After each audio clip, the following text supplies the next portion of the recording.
What numbers are we looking at? What exactly do they have to restructure?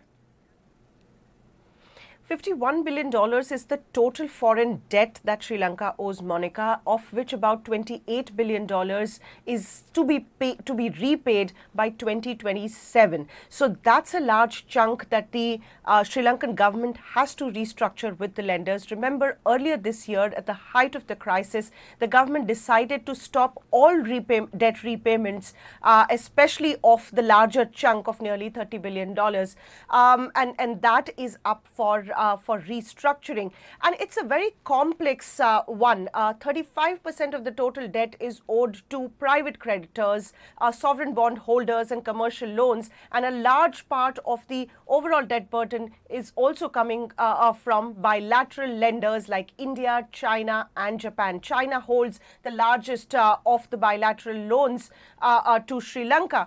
And this will be one very crucial part of how the government sits with all its creditors and brings them on a common ground to restructure the loan and also convince them to take some haircuts and pay some part of the debt that they have loaned to Sri Lanka. Because these debt restructuring talks are very crucial for the IMF bailout package, where in principle IMF has agreed to give Sri Lanka $2.9 billion over the next 4 years. But all of this is incumbent if there is a restructuring of the loans across the board. So, India, China and Japan, the three big bilateral lenders, they are all regional competitors. And this will be a very crucial part to see on how they come on the common ground, especially with China, because in the past we've seen China has a very different approach to restructuring loans, especially the ones that come with interest payments. So this will be a very, very important part to look out for in Sri Lanka,